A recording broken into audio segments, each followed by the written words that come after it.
Store manager slaps black CEO in public. She responds by pulling $5 billion and shutting it all down. Hello everyone, before we begin today's video, I need your help. We've noticed that the channel is losing traction, and subscribing is one of the best ways you can help us. It's quick, free, and allows us to continue bringing you great content. Your support means everything. Let's keep this channel growing collectively. Where are you watching from? Drop your city or country in the comments below. Thank you very much. Now, let's get back to the story. Get out of my store. Now. The words cut through the pristine air like shattered glass. They came sharp, loud, and unapologetic, hurled across the polished marble floor of a luxury fashion boutique where everything was designed to whisper wealth.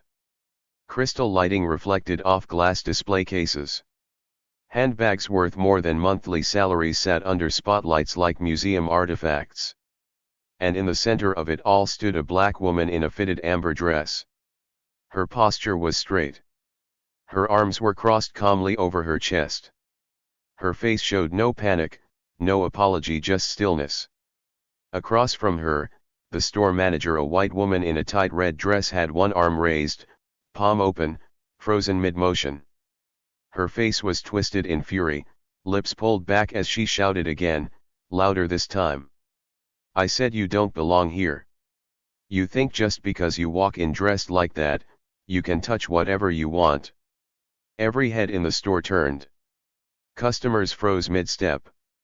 Sales associates stopped pretending to fold silk scarves. Somewhere behind the counter, a phone was already lifted, recording. Then another. And another. The humiliation was instant. Public. Surgical. A white man in a navy suit stood beside the manager, close enough to intervene, but he didn't. His jaw was tight, eyes darting between the woman in red and the black woman she was screaming at. He said nothing. Silence, in this room, was a decision. The black woman didn't flinch. Not when the manager stepped closer. Not when the raised hand hovered inches from her face. Not when the crowd leaned in, hungry. Her gaze remained steady, dark eyes locked forward, as if she were watching something none of them could see yet. A sales associate whispered, "Should we call security?" Another murmured back, "She probably did something." The assumptions spread faster than the truth ever could. "Don't just stand there like that," the manager snapped, her voice trembling with rage and entitlement. "You people always come in here acting like victims. This is a high-end store. We have standards." A sharp intake of breath rippled through the room. The black woman finally moved just slightly. She adjusted the sleeve of her dress where it had shifted, smoothing the fabric with deliberate care. The gesture was small. Controlled. Almost ceremonial. That only made it worse. The manager laughed, short and cruel. "Unbelievable. You have the nerve to stand there like you're better than everyone else." Her hand came down. The sound wasn't loud, but it echoed. A collective gasp filled the store as the slap landed across the black woman's cheek. Phones shot higher. Someone cursed under their breath. A mannequin near the entrance stood frozen in a mockery of elegance. For a split second, time stalled. Then the black woman turned her head back slowly. No tears. No shouting. No retaliation. Just breath. Controlled. Even. She straightened her shoulders and looked at the woman who had just struck her, not with anger, but with something colder. Something assessing. The room shifted. Before we continue, where are you watching from? Drop your city or country in the comments below. And if you believe in dignity and justice, hit like and subscribe. These stories spark change. And we're glad you're here. Now, back to her. The store manager scoffed, mistaking silence for weakness. "That's what I thought. Security will be here any second. You should have known your place." The black woman finally spoke. Her voice was calm. Low. Measured. Are you finished? The question caught the manager off guard. A few people exchanged looks. That wasn't the reaction anyone expected. What did you say? The manager snapped. I asked, the woman repeated, are you finished? There was no tremor in her tone. No plea. Just certainty. The man in the navy suit shifted uncomfortably now. He glanced around, noticing the attention, the cameras, the way the air had changed. Something about this didn't feel like a win anymore. The black woman reached into her handbag, not hurriedly, not dramatically, and pulled out her phone. She unlocked it with one smooth motion. No one knew it yet, but in that exact moment, everything in the store, every paycheck, every light, every lease was already standing on the edge of collapse. And the woman in red, still breathing hard with misplaced triumph, had no idea whose hand was actually holding the power. The silence after the slap didn't fade. It thickened. Phones stayed raised, hands trembling slightly as people recalibrated what they were witnessing. This was no longer gossip. It wasn't entertainment. It was a moment that demanded a side, and most of the room didn't like the choices. The store manager exhaled sharply, chest rising as if she'd just won something. That's what happens, she said loudly, eyes darting toward the crowd for approval, when people forget where they belong. No one clapped. No one laughed. A sales associate near the handbag display swallowed hard and took a step back, pretending to rearrange a purse that didn't need touching. Another glanced toward the security desk, then quickly away. In luxury retail, hierarchy was everything, and right now, no one was sure who sat at the top. The black woman stood exactly where she was. Her cheek burned, but she didn't touch it. She didn't cradle it or flinch or let her breath hitch. Instead, she rolled her shoulders once, subtly, as if releasing tension that had nothing to do with pain. The man in the navy suit finally spoke. His voice was low, cautious. Let's all calm down. This doesn't need to escalate. The manager spun on him. Escalate? She caused this. You saw it? She was touching merchandise she can't afford. The words hung there ugly, unfiltered. Several customers shifted uncomfortably now. One woman lowered her phone halfway, her expression tightening. A younger man near the entrance whispered, that was too far, to no one in particular. The black woman turned her head slightly, not toward the manager, but toward the crowd. Her eyes moved slowly, meeting faces one by one. Some people looked away immediately. Others stared back, defiant.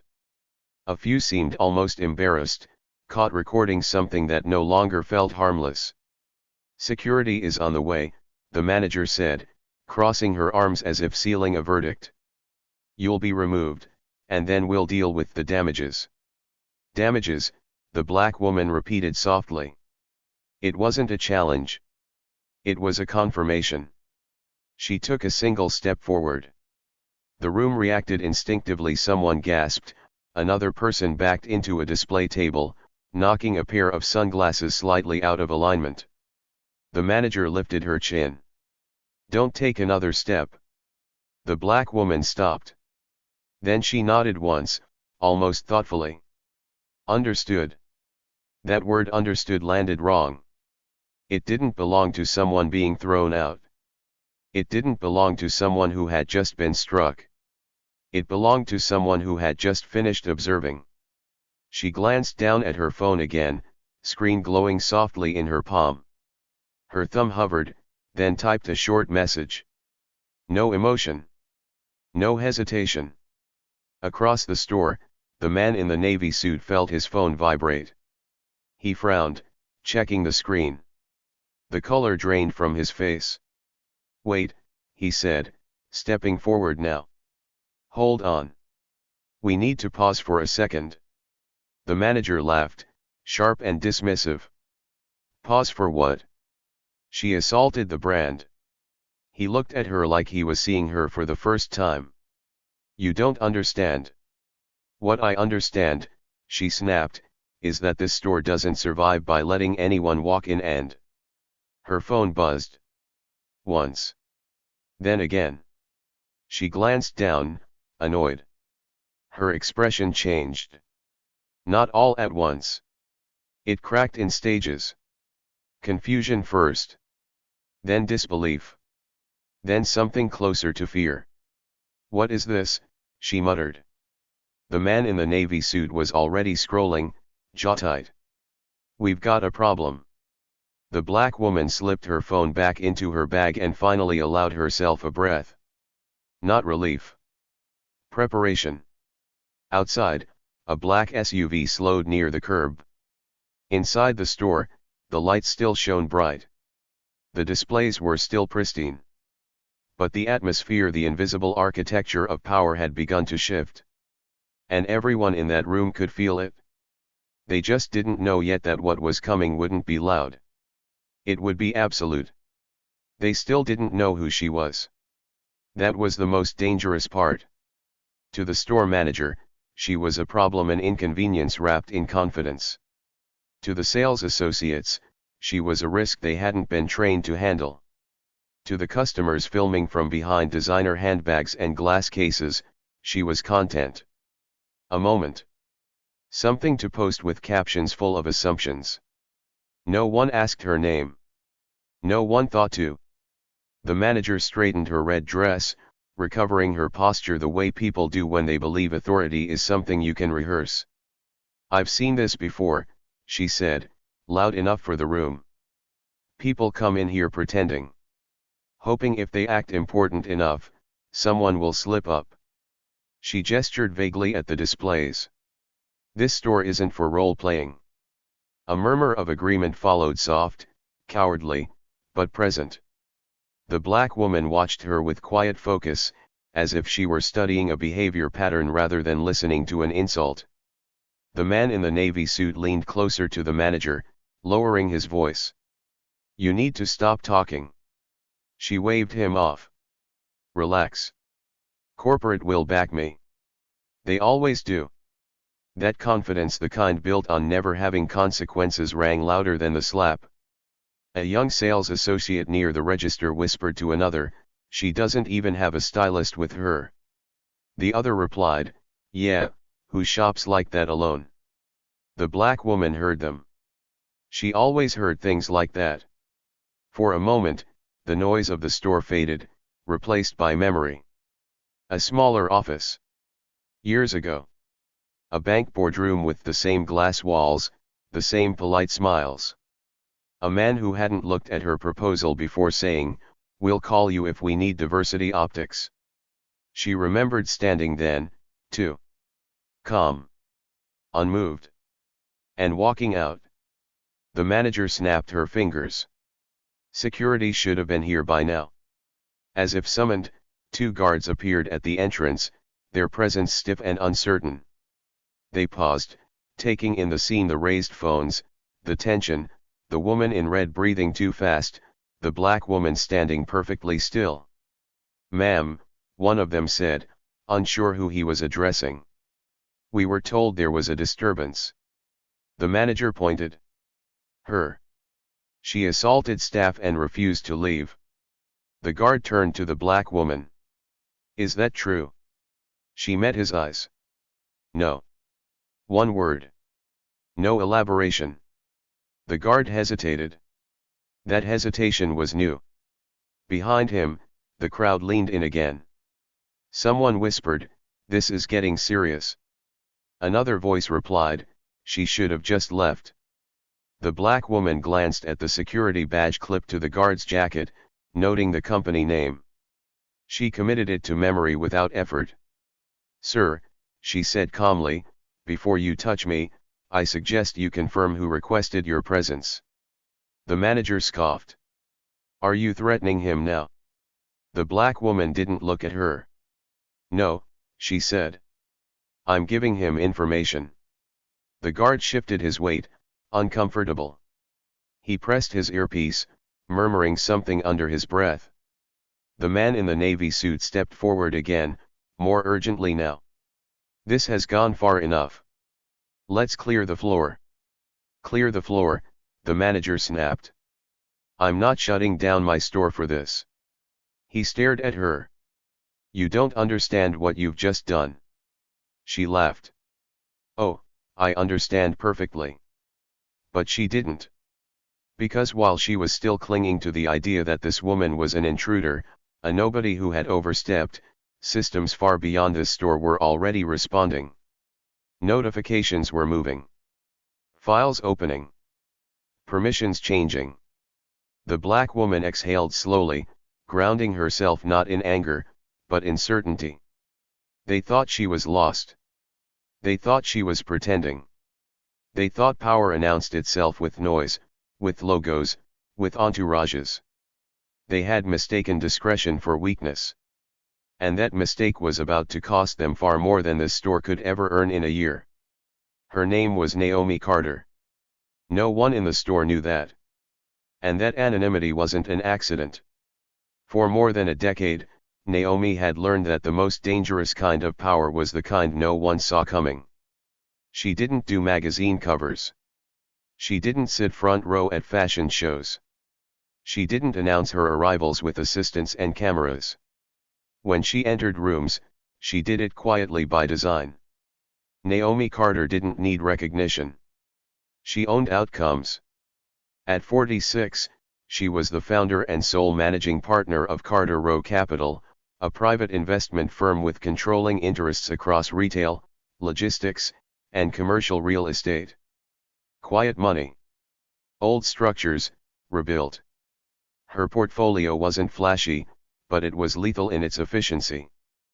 $5 billion of it sat, right now, inside the brand whose logo gleamed above this store's entrance. The irony wasn't lost on her. She'd come alone today because she always did when she was evaluating something that mattered. No entourage meant no performance. No special treatment meant truth. She wanted to see how the company behaved when it didn't know who was watching. And what she saw had been clarifying. Naomi looked around the store again, this time with different eyes, not as a customer, but as an owner assessing rot. The sales associates avoiding eye contact. The manager still posturing. The security guards uncertain, caught between procedure and instinct. This wasn't a one-off incident. This was culture. She remembered the meeting 6 months earlier, the sleek boardroom, the polished pitch deck, the executives talking about brand integrity and inclusive values. She remembered nodding politely as they outlined expansion plans, unaware they were asking permission from the very woman they would never recognize in a place like this. Naomi's phone buzzed again inside her bag. She didn't check it. She already knew what it said. Across the store, the man in the navy suit, regional director, she now suspected was sweating. His earlier confidence had evaporated, replaced by calculation. He was replaying the last 10 minutes in his head, searching for an exit that no longer existed. Let's step into the office, he said quietly to the manager. Now. She recoiled. Why would we do that? She's the problem. Naomi almost smiled. The manager still thought this was about control inside a store. It wasn't. It was about leverage far above her pay grade. Naomi shifted her weight, heels clicking softly against the marble. The sound cut through the noise like punctuation. You ask security to remove me, she said calmly.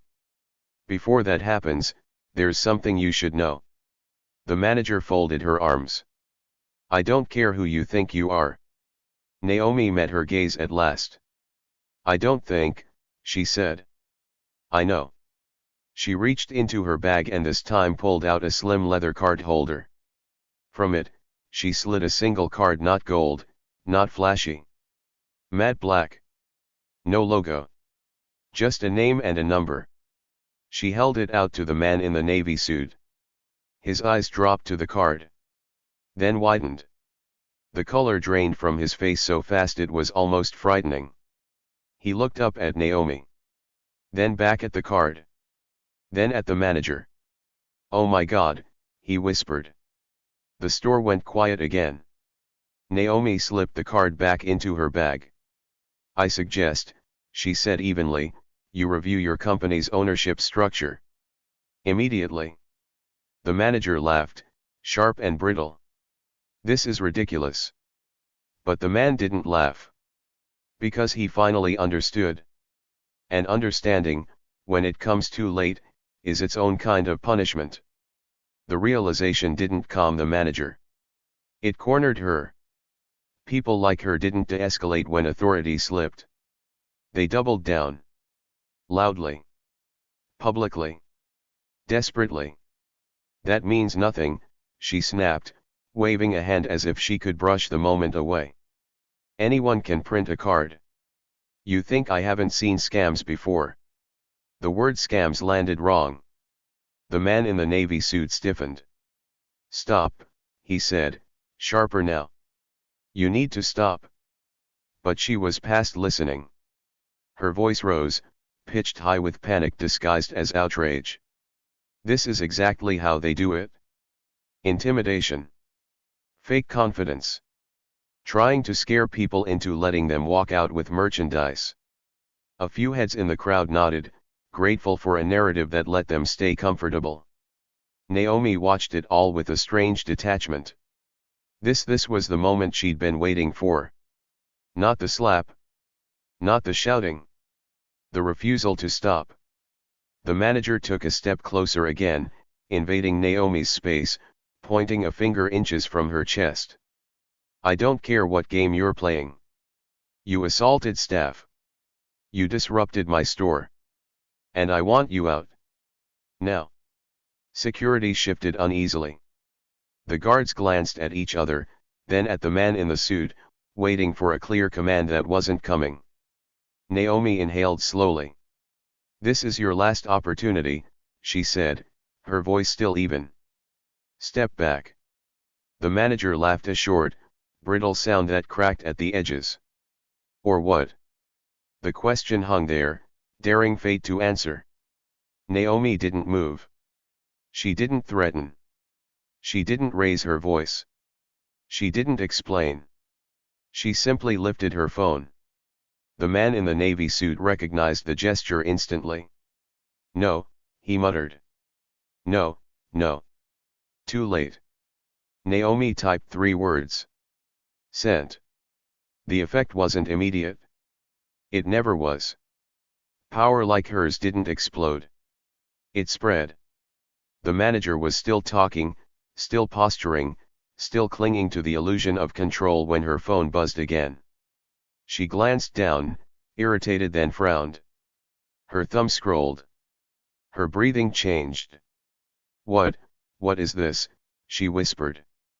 The man stepped closer, peering at her screen despite himself. His face tightened. Where did you get that? She looked up at him, suddenly uncertain. It says all regional credit lines are frozen. He pulled out his own phone, hands shaking now. Notifications were stacking faster than he could read them. Internal alerts. Emergency flags.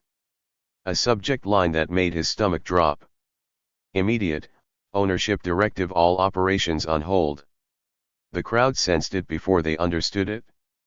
The shift. The weight dropping into the room. Why aren't the registers working? A sales associate whispered from the counter. Another voice followed, louder. The system's down. The manager stared at her phone as if it had betrayed her. Fix this, she demanded, turning on the man. Call corporate. He was already dialing. Already pacing. Already failing. Naomi watched them unravel with clinical calm. You crossed a line, she said quietly. Not when you raised your voice. Not when you struck me. The manager looked at her, eyes wide now. You crossed it when you chose to keep going. Outside, the black SUV pulled fully to the curb. Inside, the store, still spotless, still gleaming, had begun to die in real time. And for the first time since Naomi had walked in, no one was filming. They were all too busy realizing what they had just witnessed. The store didn't collapse all at once. It froze. Registers stayed dark. Screens behind the counter flickered, then went blank. A soft, confused murmur spread as customers realized nothing was processing, not cards, not refunds, not even inventory scans. Luxury, stripped of its systems, was just glass and fabric. The manager stood in the center of it, phone clenched in her hand, eyes darting between screens as if one of them might suddenly fix everything. "This is temporary," she said, more to herself than anyone else. "System outages happen." But her voice lacked conviction now. The man in the navy suit had stepped away from her, turning his back as he listened to someone on the other end of the line. His posture had changed completely, shoulders hunched, free hand pressed hard against his forehead. "Yes," he said quietly. "I understand. I understand that now." Naomi watched him from a few steps away. This was the moment most people imagined power to be: loud, dramatic, accompanied by speeches or raised voices. They were wrong. Real power looked like this: people unraveling while you stood still. A sales associate approached the manager hesitantly. "Customers are asking if they should leave." The manager snapped at her, reflexively. "Tell them to wait." But the associate didn't move. She glanced past the manager to Naomi. That shift didn't go unnoticed. Naomi felt it ripple outward. The guards were no longer watching her. They were watching the exits. The staff, moments ago rigid with hierarchy, now hovered in indecision, unsure whose instructions mattered. Naomi reached into her bag again, this time retrieving her phone with no urgency at all. She unlocked it and scrolled through a series of confirmations, time-stamped, precise, irreversible. Every regional credit facility tied to the brand, suspended. Every pending shipment, halted. Every executive-level authorization, revoked. She hadn't pulled $5 billion in anger. She'd withdrawn consent. The man in the navy suit ended his call and turned back to her. His face was pale, but his voice was steady now, stripped of pretense. "Ms. Carter," he said quietly. "We need to talk. Privately." The manager whirled on him. "What are you doing?" He didn't answer her. Naomi met his gaze. "There's nothing to discuss." "Yes, there is," he insisted. This can be reversed." Naomi tilted her head slightly. "No," she said. "It can't." That word landed like a door locking. "You don't understand the scope of what you're doing," the manager said, her voice rising again, desperation clawing back control. "You're shutting down an entire chain. Hundreds of employees. Families. This is bigger than you." Naomi looked at her then, not with coldness, not with anger, but with clarity. "It was always bigger than me," she said. "That's why I don't abuse it." The manager opened her mouth to argue. Naomi raised one finger. "Not threatening. Not dramatic. Final. You made this public," Naomi continued. "You involved staff. Customers. Security. Cameras. You chose humiliation over discretion."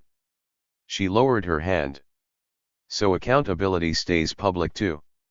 Outside, the SUV door opened. Inside, customers began drifting toward the exits, uneasy, whispering, recalibrating the story they would later tell themselves. No one stopped them. No one could. The manager stood very still now, trapped in the center of the store she no longer controlled. Naomi stepped toward the exit, heels echoing softly against the marble. She paused just once, beside the manager. "This didn't end because of a slap," she said quietly. "It ended because you believed silence meant permission." Then she walked away. And behind her, the brand's light stayed on but nothing else did. The collapse didn't stay inside the store. It never does. By the time Naomi reached the sidewalk, her phone vibrated again, then didn't stop. She ignored it, stepping into the waiting SUV as the door closed with a soft, definitive thud. Inside the store, panic was no longer contained. "What do you mean the warehouse isn't responding?" a sales associate asked, voice cracking. Another shouted from the back, "Our internal chat just went dark." The manager stood frozen, phone pressed to her ear, listening to someone speak faster than she could process. Her face had gone slack, as if the muscles had forgotten their purpose. "This doesn't make sense," she whispered. "We're a flagship location." On the other end of the line, someone said something she didn't want to hear. "Flagships sink first." Across the city, emails detonated in boxes. Subject: Urgent, all store operations temporarily suspended. Subject: Credit facility withdrawn effective immediately. Subject: Board meeting called emergency session. Screens lit up in offices no one had ever invited Naomi into. Executives stared at numbers that had vanished between one breath and the next. Analysts refreshed dashboards that refused to load. Legal teams were pulled into rooms with no windows. And in one luxury store, customers were still standing under perfect lighting, staring at displays they could no longer buy from. The man in the navy suit finally said what everyone was thinking. "We're shut down." The words echoed. The manager laughed once high, broken. "No. That's not possible." He didn't argue. Because his phone was still buzzing.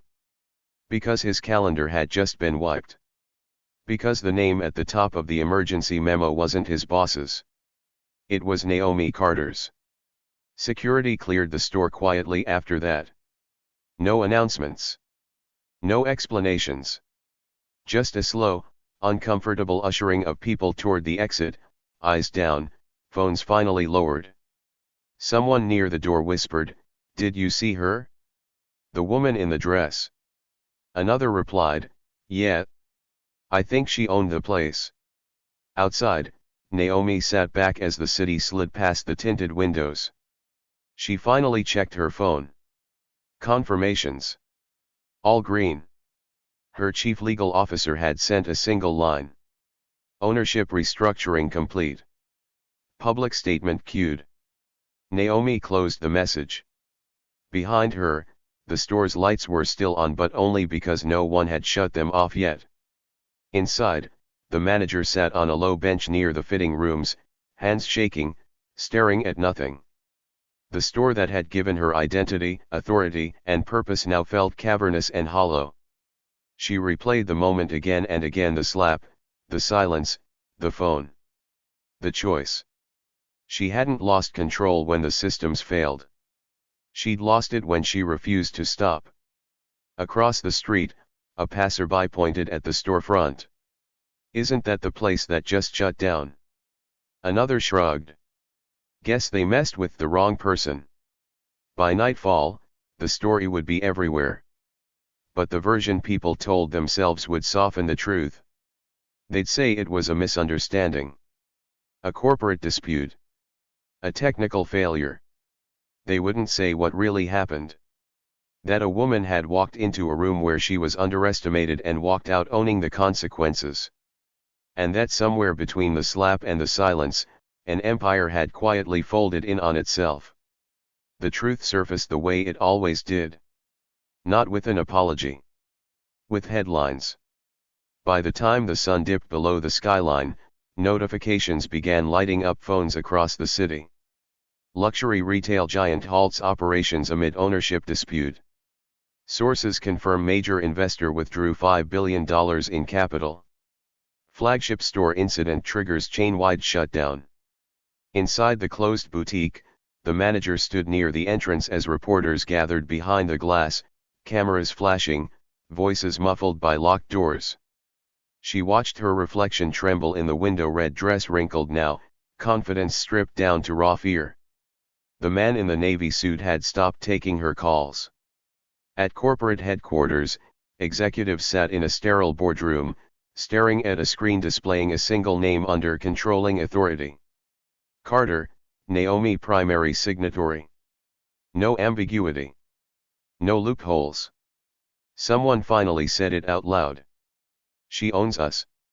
The words felt heavier than they should have.